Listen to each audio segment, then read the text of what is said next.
Olá, tudo bem com você? Eu espero que sim. Eu sou o Fábio Costa e esse é mais um encontro nosso aqui no canal do Observatório da TV para o TBT da TV, este nosso programa que relembra momentos interessantes, importantes da história da nossa máquina de fazer doido, como consagrou a expressão aí o Stanislau Ponte Preta ou Sérgio Porto, como queira. Nesta semana vamos relembrar uma novela que está completando 15 anos e que, ao contrário do que se diz muito, do que muita gente pensa, ela não era um remake de uma outra novela, e sim uma nova adaptação de um livro da literatura brasileira. Ciranda de Pedra.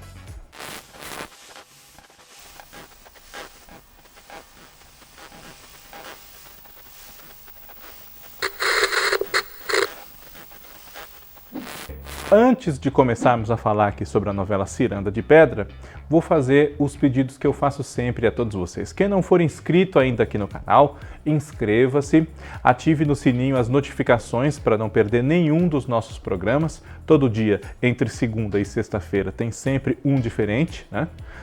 Comentem aqui sugerindo temas para nós, não só para os TBTs, mas também para os outros programas. Compartilhem com aquelas pessoas que vocês sabem que gostam de TV também e podem se interessar pelos conteúdos que a gente publica. E, claro, deixem o seu like.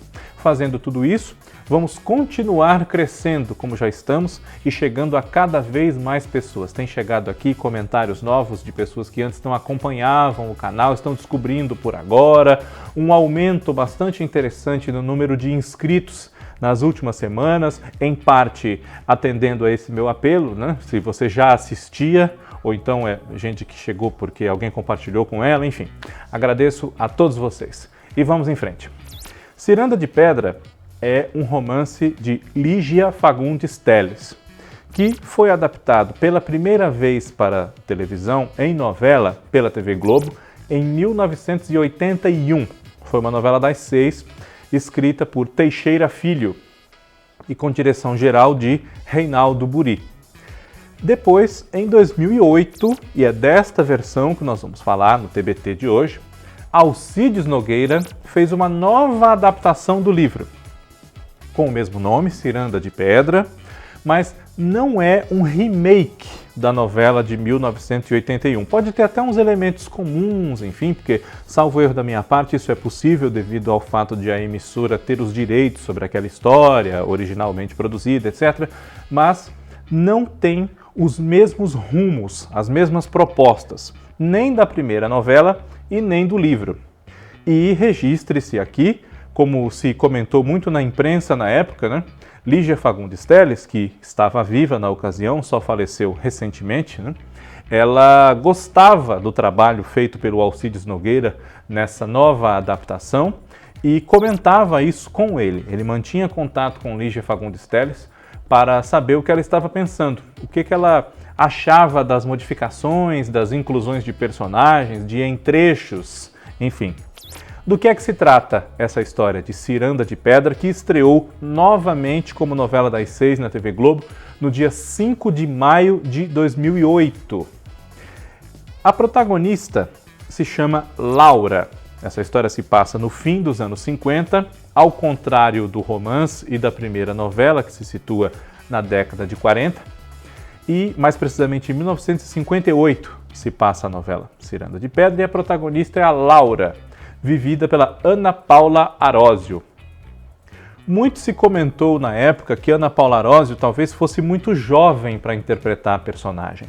Ela tinha 32 anos de idade na ocasião, e Laura, se não tinha 40, podia ter até menos, 35, 36, enfim, era um pouquinho mais velha só que ela. E Laura tinha 3 filhas, já grandes. Então isso causou um estranhamento em algumas pessoas, justamente porque Ana Paula Arósio, como sempre muito bonita, não aparentava uma idade que passasse por mãe daquelas 3 meninas. Inclusive nos créditos da abertura aparecia exatamente assim, as 3 meninas, e o nome delas, né? Tami de Calafiore, que interpretava a mais nova delas, a Virgínia, Ariela Massotti, que era a Otávia, a irmã mais velha, e a Bruna, que era Ana Sofia Folk. Essas 3 filhas, Laura teve no seu casamento mais do que infeliz com um grande advogado muito respeitado em São Paulo chamado Natércio Prado, ou Natércio da Silva Prado, enfim, que era o Daniel Dantas. Esse homem, ele oprimia essa mulher. Ele fez com que ela sufocasse a sua veia artística, ao contrário do que ficou estabelecido entre eles antes do casamento, que ela poderia continuar se dedicando às artes, às coisas que ela gostava, eventualmente aí à música, à pintura, enfim. E ela era muito infeliz nesse casamento, não só por ter que sublimar a sua paixão pela arte, mas também porque ela padecia de uma doença que era física e não mental, mas que a perturbava psicologicamente. Então ela oscilava entre períodos de muita simpatia, muita expansividade e outros de muita melancolia, nervosismo, um descontrole realmente. E quem conseguia cuidar adequadamente de Laura com esse problema que ela tinha, era um médico neurologista chamado Daniel, personagem do Marcelo Antoni. O que Daniel não sabe, mas Laura e Natércio sabem, é que Virgínia, a filha mais nova, é do Daniel, não é do Natércio. As duas meninas mais velhas têm uma ligação mais profunda com o pai. Não são muito conectadas com a mãe. Essa posição fica mais reservada à Virgínia. E também a forma como elas se relacionam com as outras pessoas. Bruna e Otávia são mais influenciadas pelo comportamento do pai e também da governanta, a Frau Herta, que era interpretada pela Ana Beatriz Nogueira, enquanto a Virgínia se parece mais com a mãe e com o próprio Daniel, que ela também não sabe ser seu pai. Os conflitos de personalidade, de visão de mundo dessas três meninas que estão chegando à idade adulta, eles caminham junto com as dificuldades de Laura de se impor nesse casamento, que ela não tem coragem de dissolver, porque naquele tempo, anos 40, anos 50, a dificuldade para uma mulher que abandonasse um lar supostamente perfeito, com um ótimo casamento, como era visto com um homem como o Natércio, era muito difícil, era muito grande essa dificuldade e talvez ela não fosse aceita, ironicamente, embora abrisse mão de um casamento para o mínimo que todo mundo espera, que é ser feliz, né? Frau Herta, ela era apaixonada, fascinada por Natércio e por isso mesmo favorecia um estado de crise de Laura. Quanto pior ela estivesse, melhor era para ela, porque assim dominava a casa, as meninas e o próprio patrão.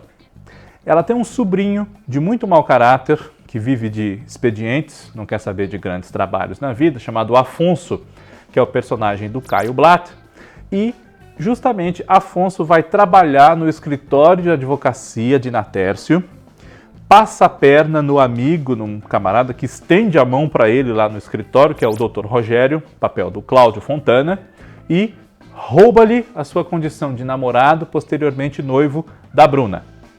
A Otávia, por sua vez, é uma menina muito volúvel, tem vários envolvimentos amorosos, inclusive com um empregado da casa, o motorista chamado Pedro, que era interpretado pelo André Rebustini, mas na verdade, primeiro como um capricho e depois realmente com sentimentos mais amadurecidos, o que ela quer é disputar com a irmã Virgínia o amor de um rapaz que elas conhecem, desde criança cresceram juntas, ali o filho de um amigo de Natércio, o Conrado, que é o Max Fercondini.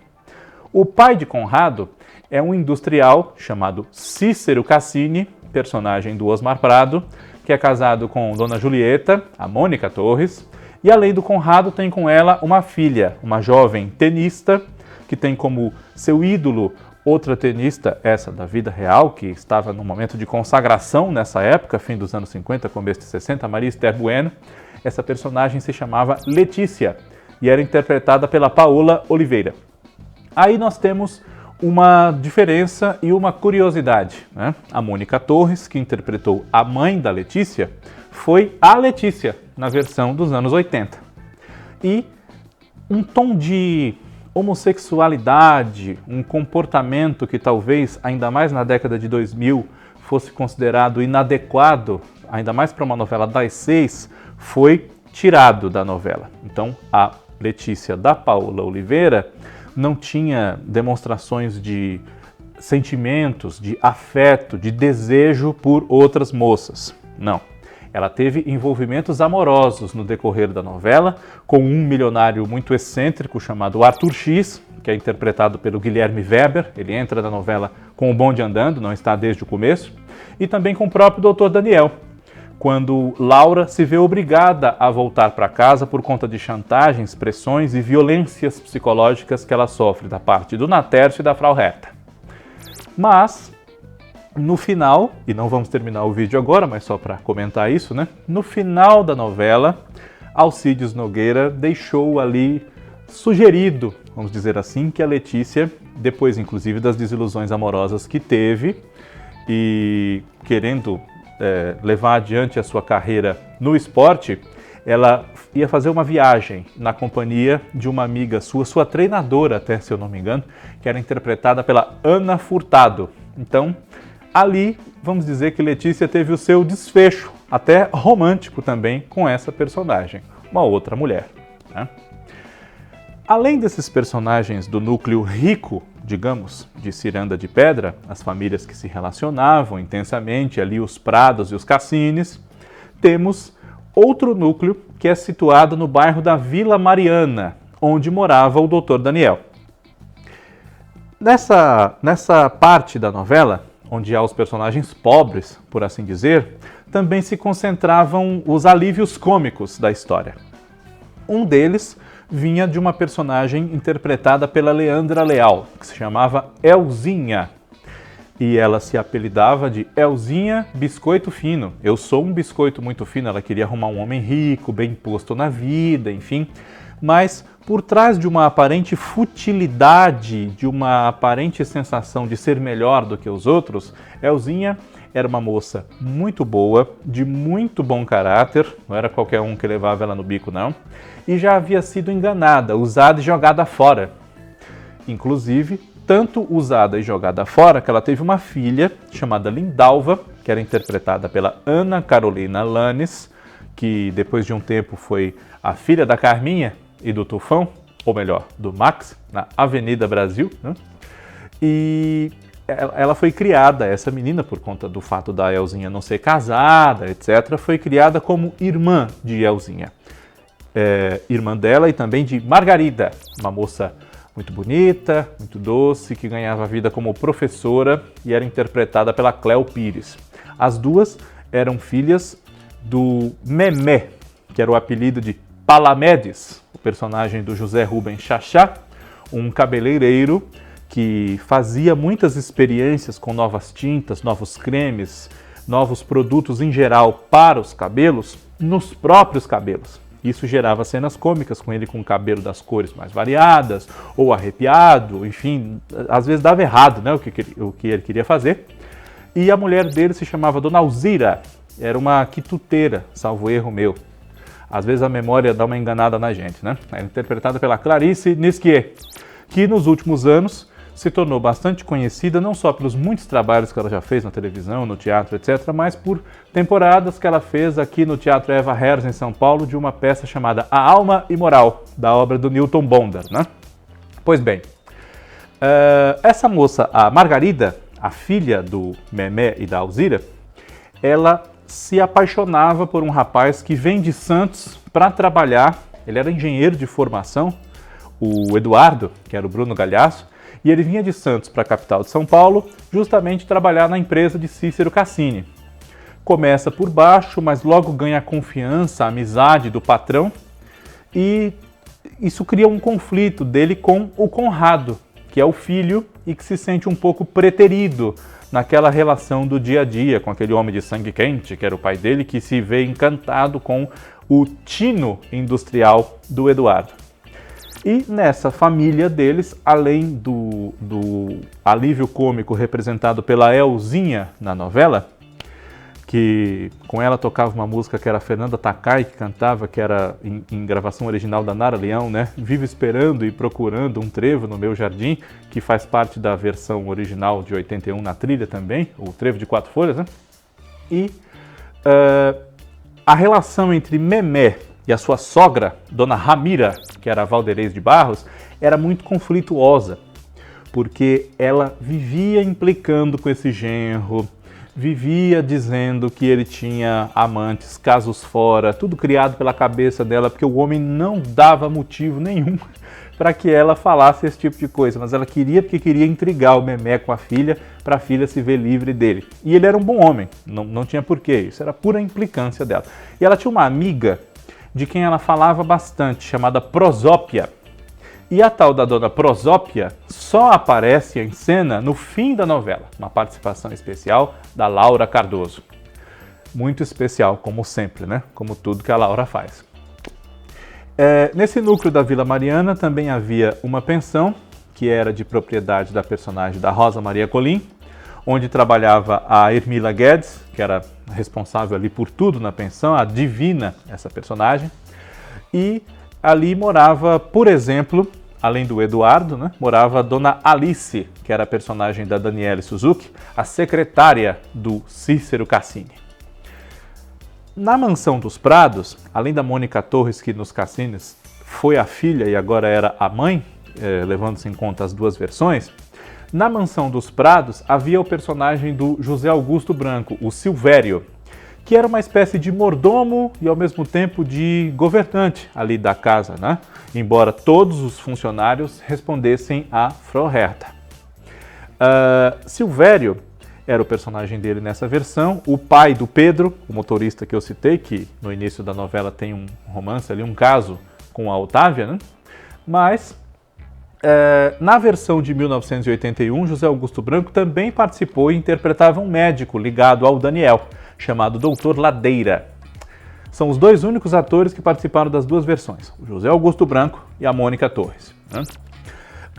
Nesse núcleo de empregados, enfim, colaboradores da mansão do Natércio e da Laura, nós temos também a Dona Joaquina, que era Maria Pompeu, e a Iracema, mulher do Silvério, que era interpretada pela Tuna Dweck. Joaquina, que por sua vez era a tia da Dona Urânia, que era a personagem da Mila Moreira, a presidente do Grêmio Recreativo da Vila Mariana, que tinha ali alguns embates com o Memé, com a família dele, enfim, por conta de uma pose que ela se achava no direito de exibir, nessa sua posição de presidente do Grêmio, e era mãe do Patrício, personagem do Júlio Andrade, o diretor, o administrador desse Grêmio. Patrício era uma figura de um caráter um pouco fraco, né? E por isso mesmo, no decorrer da novela, ele se deixa envolver por artimanhas do bandidinho, sobrinho da Frau Hertha, o Afonso, e também de um outro bandidinho amigo dele chamado Peixe, que era o personagem do André Frateschi.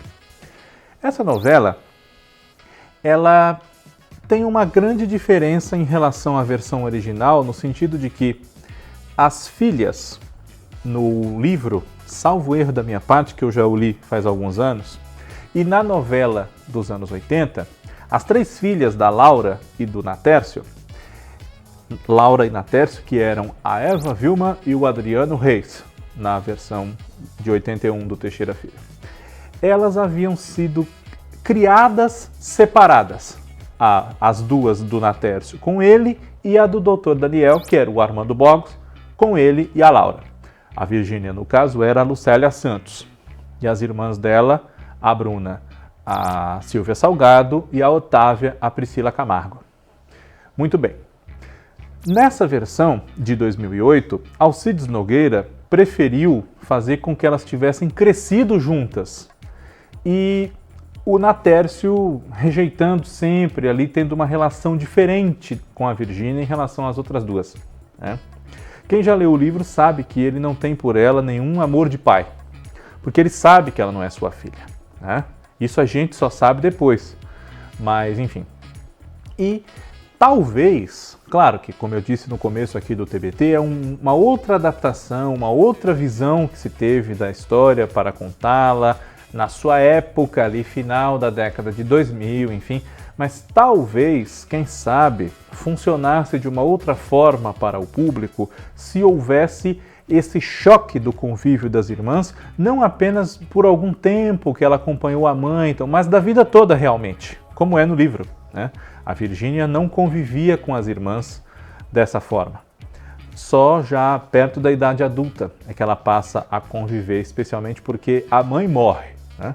Na novela, essa novela de 2008, Laura e Daniel enfrentam muitas dificuldades para poder ser felizes juntos. Ela tenta levar uma vida de modista, tocar a vida para frente, ao se revoltar e querer se separar de Natércio, realmente, né?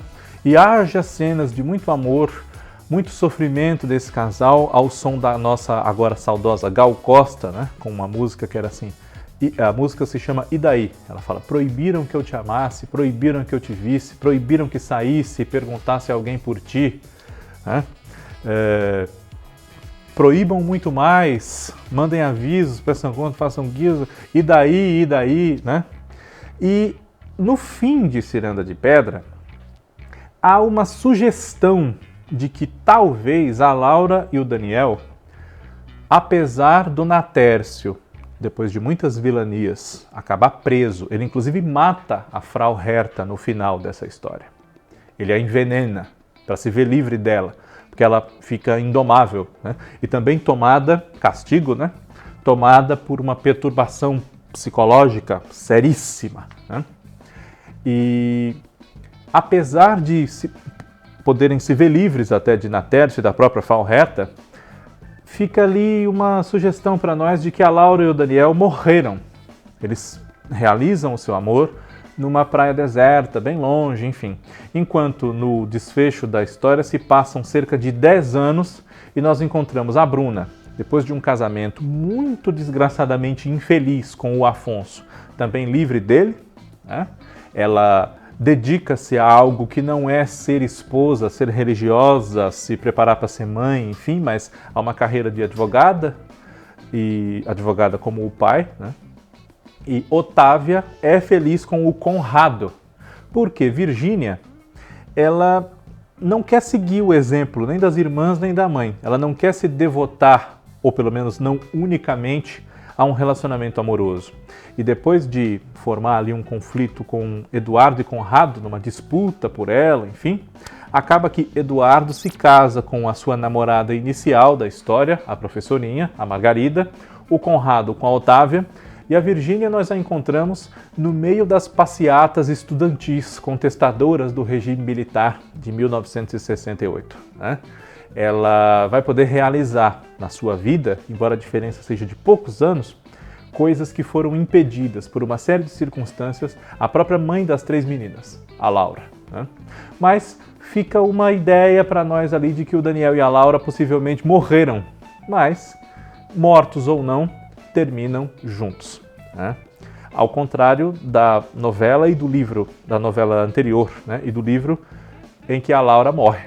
E depois nós temos a novela em cima de Virgínia e das suas dificuldades de ser aceita na Ciranda de Pedra, cujos anõezinhos lá no quintal da mansão representam as irmãs, os outros personagens ali mais jovens, por quem elas têm interesses amorosos, enfim, mas não há espaço para abrir um pouco mais aquela roda e a Virgínia entrar. É daí que vem esse título, Ciranda de Pedra, alude-se a Ciranda de Pedra das Estátuas no Jardim. Essa é uma novela muito bonita.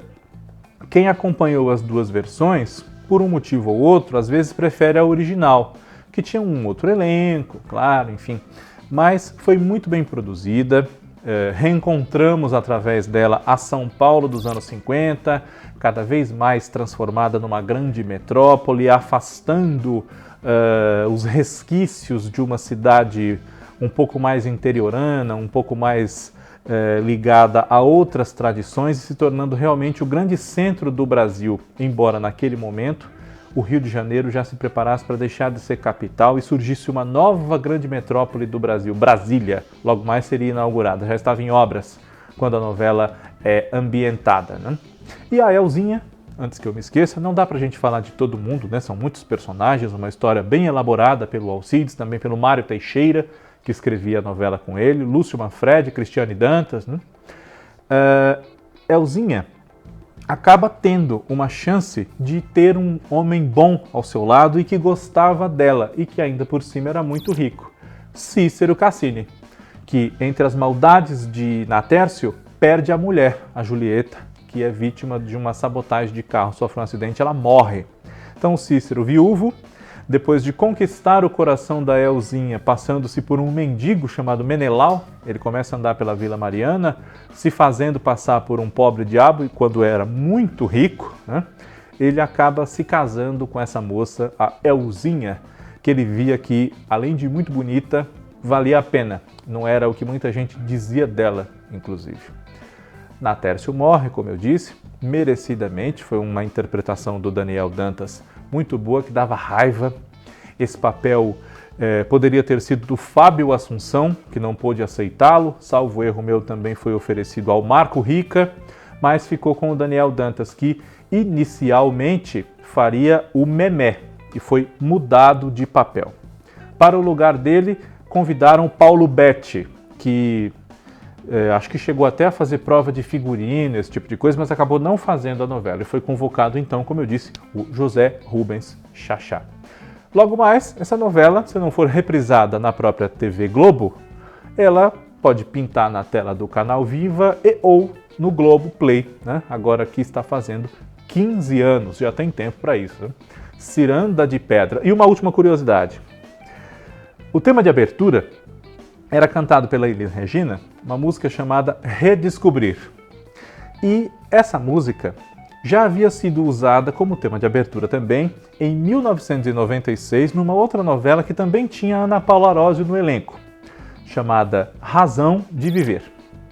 Só que em Razão de Viver a música era utilizada de uma maneira mais interessante, com mais versos, né? Fazia mais sentido o uso dessa música. Mas pensaram nela para evocar ali a ciranda, tinha uma gente fazendo ciranda, inclusive na abertura da novela, mas na Globo era só como se for a brincadeira de roda, depois de novo a brincadeira de roda, eram poucos versos repetidos ali durante um minuto e pouco, então acabava ficando uma coisa meio chata, né? Muita gente reclamava disso no finado Orkut naquela época. E se você puder acompanhar agora num possível retorno de Ciranda de Pedra, talvez tenha essa impressão também. TBT da TV na próxima semana está de volta. Um grande abraço. Muito obrigado pela audiência de vocês. Tchau.